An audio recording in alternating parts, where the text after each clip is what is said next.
Hello guys, আসসালামু আলাইকুম। আশা করি সবাই ভালো আছেন। আপনাদের দোয়া আমিও ভালো আছি। আজকে আমরা দেখব যে কীভাবে ছবির ব্যাকগ্রাউন্ড চেঞ্জ করা যায়। সো চলুন তাহলে কথা না বাড়িয়ে শুরু করা যাক। First of all, open your favourite browser. আমি এখান থেকে একটা ব্রাউজার চয়েস করে নিচ্ছি। আমি এখান থেকে গুগল ক্রোমে যাচ্ছি। গুগল ক্রোমে যাওয়ার পর দেন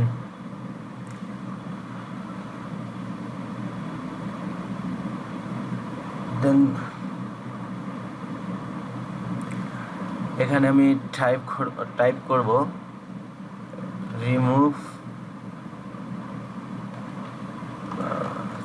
সরি ব্যাকগ্রাউন্ড রিমুভ। এখানে অলরেডি চলে এসেছে। আমি এটা দিয়ে সার্চ করব। সার্চ করার পরে দেন এটাতে যাওয়ার পর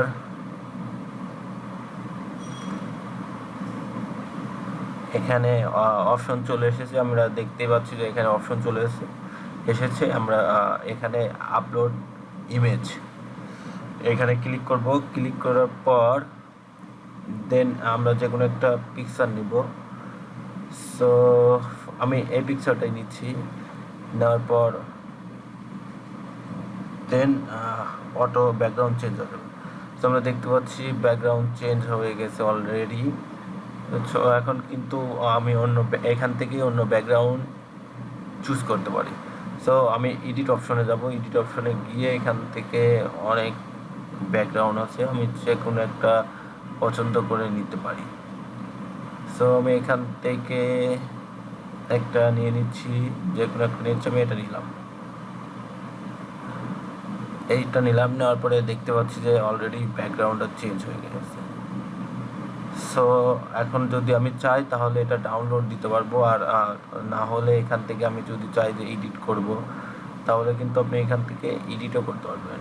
সো এভাবে আর কি এডিট করতে পারবেন। মনে করেন যে এখান থেকে একটু করে দেবেন, এটা কিন্তু এডিট হয়ে যাবে। সো এভাবে এডিট করতে পারবেন। যদি এডিট করতে না চান তাহলে এখান থেকে ডাউনলোড দিতে পারবেন। সো আমি যদি এটা দেখি ডাউনলোড তারপরে এখান থেকে ডাউনলোড ইমেজ, তারপরে হয়ে গেছে অলরেডি, এটা কিন্তু ডাউনলোড হয়ে গেছে।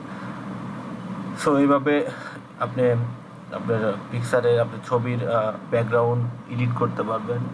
সো ইজি একটা ওয়ে। সো এটা অনেকে হয়তো আমরা জানি না, যারা জানেন এটা তারা তো জানেন, আর যারা জানেন না তাদের জন্য আমার এই ভিডিওটা যদি ভালো লাগে অবশ্যই লাইক, কমেন্ট অ্যান্ড শেয়ার করবেন। সবাই ভালো থাকবেন, সুস্থ থাকবেন।